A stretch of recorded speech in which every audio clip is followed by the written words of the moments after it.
some of them were hokey. I remember one was, more California. Loggins and Messina, Linda Ronstadt, Renaissance, and then the Eagles. And I think Peter Frampton came out and played with them.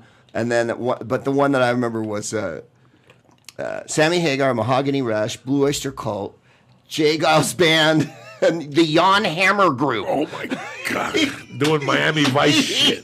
Oh, my God. And I think Jeff Beck might have been on that one, too. And, you're so drunk by noon, and this was outdoors in a baseball park, so you had to file in, and there was no assigned seats. Like of course, we were on the grass. That's where you wanted to be. They put the stage in the outfield.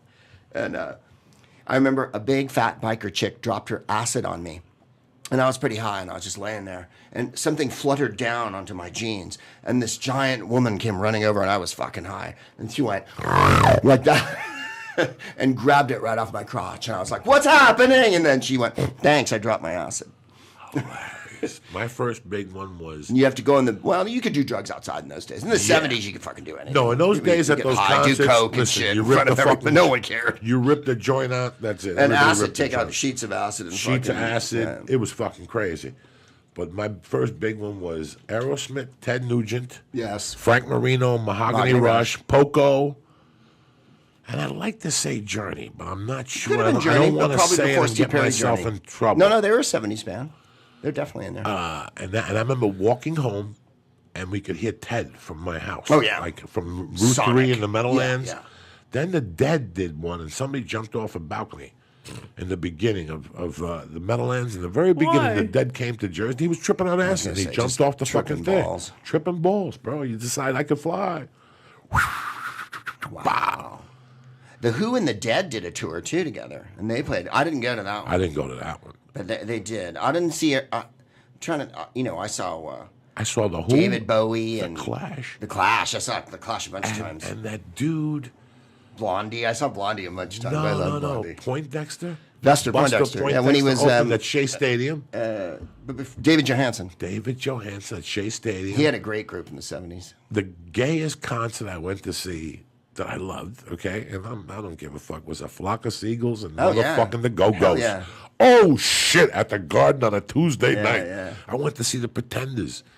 One hot fucking August sticky August night in fucking the Garden. Jeff Beck was supposed to show with Rod Stewart in '84. That bitch canceled the tour. Infatuation.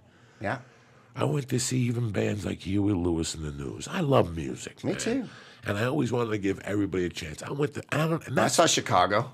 I never saw Chicago. I saw Prince. That was probably the uncoolest one I went to, but Prince I saw. I saw him on acid at Purple Rain. Yeah. I saw him, Prince, Nucleus, Jam On It, and Sheila E. Yeah, Sheila E. For $15. Yeah.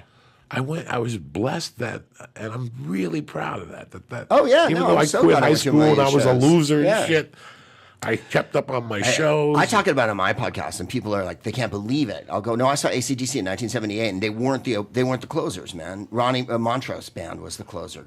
I saw AC/DC. And they were awesome. They had a sneaky cordless guitar. No one had cordless guitars then. That's how long ago it was. August 4th of 79, yeah. I saw Ted.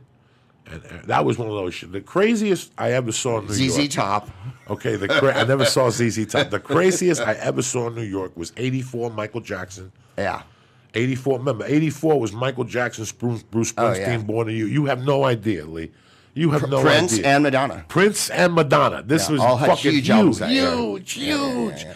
You know, Michael Jackson with the Victory Tour did 9 nights, and then a week later, Springsteen showed up with 9 nights. Yeah, and he had Born in the USA. You have Prince no had Purple idea. Rain. Prince had Purple Rain, the movie. He had a movie out, Prince. You know, a scripted movie, but at the same time, the album was kicking ass. This was just overwhelming. CNN had an interesting show.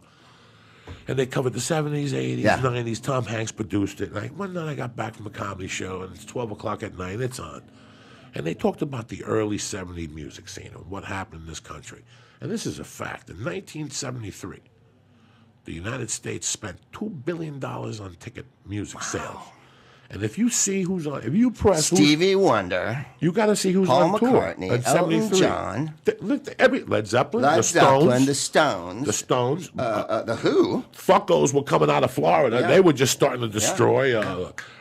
Forget the Allman Brothers and forget Leonard Skinner. Leonard was starting to come out. You know, forget Ted. 73 in this country. 73. Kiss was maybe around the Yeah, corner. they were. I saw Kiss. I saw Kiss the night Elvis died at the Cow Palace in San Francisco. You ever see Elvis? No, I didn't. I wished I had. You know who I saw? Chuck Berry and Bo Diddley. And both of them were outstanding. Chuck Berry was a daytime gig, and he wasn't the headliner. I can't even remember who the headliner was. He wore a white Kiana shirt and purple slacks.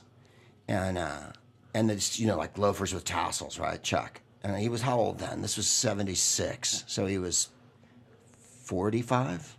He's about, what, 85 now? Something, 90? And fantastic. There's a lot of pretty girls here, you know. And then we're going to do some oldies. We're going to do some golden oldies. We're going to do some moldy oldies. And then he made the crowd split up and we sang My Ding-a-Ling. I don't know if you remember that fucking Chuck Berry sing-along song. And you know how they always talk about him not having a band? Like it was just guys. Like Chuck Berry toured for 125 years. He did not have a band that he toured with. Yeah, I watched a documentary on him. He just would travel with just his guitar. So it was 4 like college guys on stage, right? And he walked on and plugged in, and his big to show that we were starting was this. That meant go. And you didn't know what song, but everybody knows everybody's Chuck Berry song, right? Because he's got, you know. So he just fucking. So he does all his songs. He does My Ding-a-Ling. And then, and this is the part I'll never forget, it was boiling hot. It was my 16th birthday at Stanford University. He sat on the amp and just sat and played. And everyone came on stage for like half an hour. And that's how the show closed. Then everyone fucked off, and he got up, and that was it. And he walked off. But he sat on the amp like this and just fucking for. And I thought, this is the greatest thing. You know, like, is this what a 50s rock show's like? Everybody got on stage and just fucking... and that was it. Like, he didn't do a big, you know... Like, no light show. Yeah, man, everybody just... come up here and let's do this. It was really... And when I saw Bo Diddley, it was at a club in Burlingame called The Hall, 78. And it was called The Hall because it was really dinky. And he was at the end. And we came in the back. We snuck in. We're underage, you know, fucking drinking and doing drugs. And so... We go, oh my God, it's Bo Diddley, right? And with Lady Bo, who just died like 2 months ago, who was in the act, and he had a lady fucking guitar player in his band who sang with him too. And Bo Diddley had a square guitar, right? And he wore a cowboy hat and shades, and his music. You know Bo Diddley, right? But, maybe. Down, get down, Okay, down, yeah. down. That's Bo Diddley. Bo Diddley, Bible down to go. Get a little baby on a Sunday coat. But when he played live, it was like real fucking freaky. And at the end of the show, everybody pogoing, including the whole crowd for like the last 30 minutes, everybody just insanity. And I thought, this is a great. Never mind seeing people in a football stadium, seeing Bo Diddley with like 150 people.